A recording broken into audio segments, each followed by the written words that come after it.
What's going on, guys? Welcome back to my personal channel. Welcome back to another episode of 5 Things We Learned after another L, after another away defeat. This time we've lost a West London derby. Fulham 2, Chelsea 1. Not even the best team in West London anymore. But it is what it is. We already know the situation with Chelsea. We're just arse. Top to bottom, we're arse. And we all predicted we weren't going to win this game. And then look what happened. Look what happened. Even by our low arse standards, we continue to disappoint ourselves. We're going to get into all the talking points of the game, all of that. Big up everybody that's locked in. Like, subscribe. Let me know your thoughts down in the comment section below. Let me know how depressing it is to be a Chelsea fan right now. And yeah, check out my personal channel, Carefree Lewis G. Link will be in the title. All of that.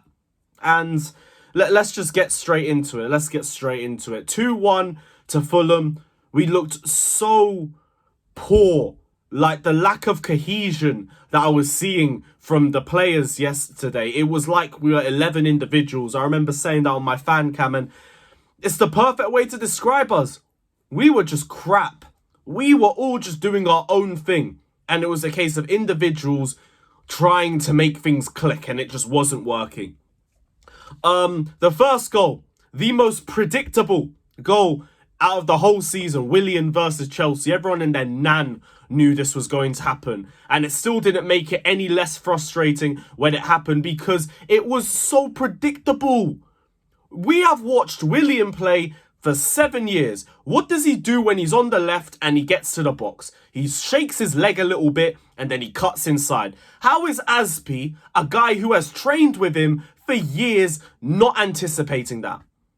But it wasn't just him. Like, the whole defence was a joke. Poor Thiago Silva is holding our defence together at the grand old age of 38. We should not be putting him through this crap. Silva, you're probably not watching this, but if you are, I am sorry, my friend. You deserve a lot better. We managed to equalise off a goal-mouth scramble that found Koulibaly's boot. And then our only glimmer of hope, our only ray of hope, João Felix got himself sent off. And then we were down to 10 men. We knew we were going to concede. But Carlos Vinicius, we let Carlos Vinicius, this wish Mbappe and wish Vinicius combined, score against us. This ain't even the trenches anymore. We are 6 feet under. And we're only going to keep digging a deeper hole for ourselves the further we get into this season. First talking point. Only positive. João Felix. And this is also a semi-positive because that red card was stupid from him anyway. I'm not even going to act like, oh, it's an accident. Don't worry, Felix. It's okay. You played well. No, what are you doing? We all knew that was a red. What was that? It takes away from what was a great performance from him. He looked so good. He looked like everything that people pretend Mount and Havertz is. Someone who can link up play, who can make chances, who can take players on and beat them consistently and make their own chances. But then you undo all the work with a stupid red and you throw the game away. João Felix, great performance, but it was stupid from him, that goal. I mean, that red card. That red card was so dumb. And now he's out for 30 days. Enjoy the sights of London, I guess. Probably did it on purpose. I don't even blame him. But now, 20% of his Premier League games for us, gone. Just like that, gone. Well done, João. That was stupid. That was so stupid. But it's whatever, we move. Moving on to my second point. Graham Potter. Potter, I stand by him. I'm Pottering. I'm all of that. But I cannot keep defending these lineups. I can't. When you consistently start Mount and Havertz in the same lineup, despite the pair of them being our lowest performers consistently, I can't defend that. When Ober is literally sitting on the bench and he would probably score one of the chances that Felix would make. The substitutions, they don't change anything. You change the personnel, but you don't change the tactics. Cucurella on for Hall, same thing. Mount off for Gallagher, same thing. It's not good enough. There's no change up in the way that we're playing. And that is where Potter needs to improve because that is just not good enough from him at all. But he needs to bench Mount and Havertz because the pair of them constantly keep holding us back. Felix made a great 1-2 with Mason Mount. Didn't get the ball back. Same thing as a training video we saw the day before. And this constantly keeps killing our attacks because Mount constantly keeps making the wrong decisions. Kai Havertz, he does nothing. He does absolutely nothing on a football pitch. Nice, you made some nice little link-up plays with Felix that led to nothing. Led to nothing because there's no one for end product because you're doing the same thing he does, but you're worse at it. Your touch has disappeared off a cliff. Your positioning is all over the place. The stuff you do on the ball is not helping us at all. It's poor. It's not good enough. But it's not just him either. Midfield, Kovacic. We need to have a serious discussion about Kovacic. Because he hasn't been good enough this season. He hasn't been good enough at all. And that's my third point. Mateo Kovacic. Guy, his passing has fallen off a cliff. The press-resistant Kovacic that we used to see doesn't even look like he's there anymore. He needs to wake up and fast because with Jorginho declining, Kante declining, he's the only veteran centre midfielder that we have. And he's not performing. He needs to pattern up as well. That's my third point. Kovacic needs to wake up.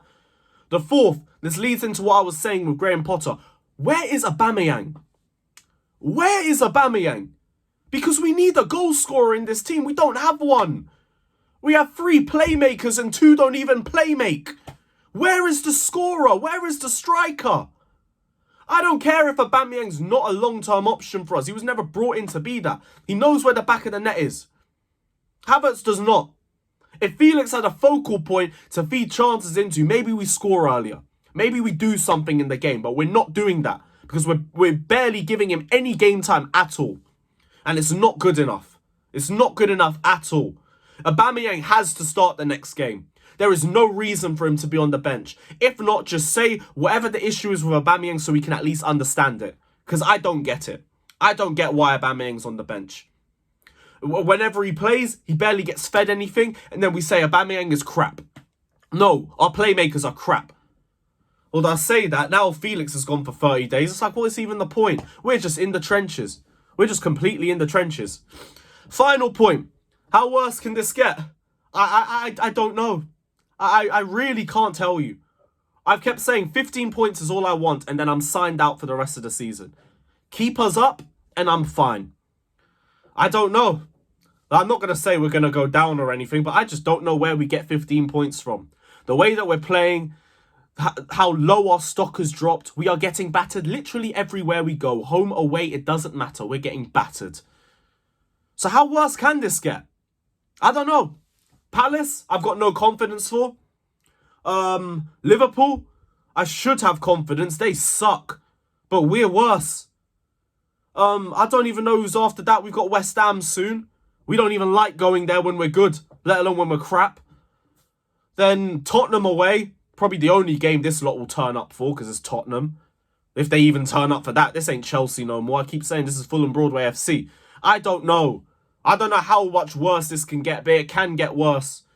Potter, you need to do whatever you can to try and stabilise this ship. I know this ship is sinking anyway, but we can't fall any lower than we've done now. We genuinely can't. Something needs to change. And for me, the lineup as a bare minimum. Stop playing favourites. Stop playing Mount consistently. Kai consistently. Rotate the midfield a bit more. Give Chukwuemeka a run out. He's looked good every single time he's played. Give Fofana a run out if you don't rate Oba. Play the players that you see in your vision for the long term. And then we can go from there. Big up everyone that's locked in. Like, subscribe, all of that. And I'm out. Up the Chelsea.